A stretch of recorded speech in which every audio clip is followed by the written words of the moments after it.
So, it's Friday night, and I'm doing what I love to do, which is sitting down in my studio and painting and listening to Eckhart Tolle. I love listening to him speak, but he said something that triggered me about what I'm trying to do with the Spiritual Artist book, and really kind of the whole overview of what the book is about.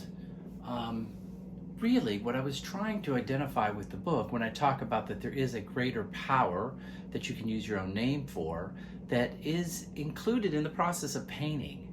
I'm sitting here, I pulled up this old painting that I started in Santa Fe a year ago. And I started it in that perfect place of being in flow. And I put it aside because maybe I haven't been in that place for some time now. But Eckhart was talking about how we want to go into a place of no mind. So there is a chapter in my book about watching your thoughts. And really what I was trying to say is I learned to step back from my thoughts. Your thoughts, and this might be a weighty concept for some of you, your thoughts aren't who you are. I know that sounds weird, but they really aren't who you are. Your thoughts are built up from things you were taught since you were born, from the society, from your family, from your parents, from your experiences.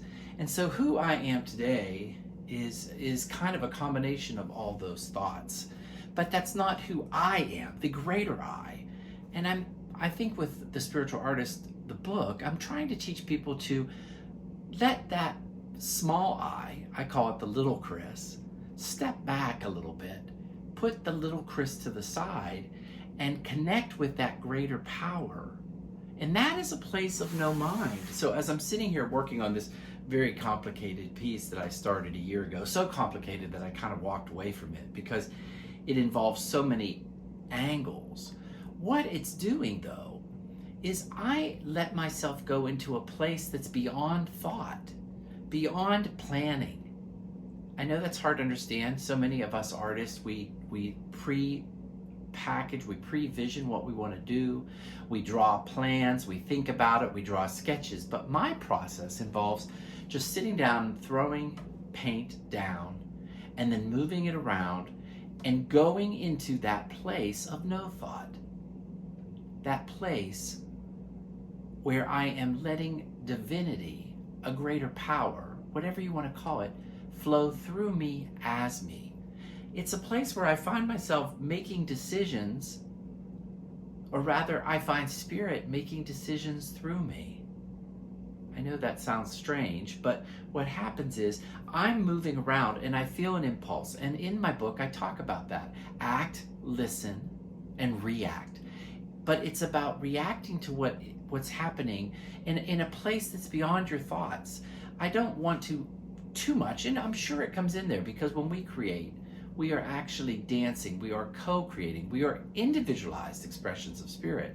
So when we create, that is spirit flowing through us as us. So yes, I'm involved in it. There's a subconscious part of me that has an impulse for color or balance or line that I'm sure is guiding my decisions. But there's also something beyond that. Something, and when I sit there and I paint, I listen for it. I learn to listen for the impulse. Does that make sense? I learn to listen for the impulse. So I start drawing lines and shapes, and I have to step out of judgment, because there is a stage in the middle where it's a mess, where it feels like a mess, where the little Chris, the Chris that went to art school, the Chris that had art teachers, and the Chris that knows color balance and light and clarity and line is being very critical. But what happens is I go beyond that. I go to a place of non-judgment and non-thought. That's what the book is about.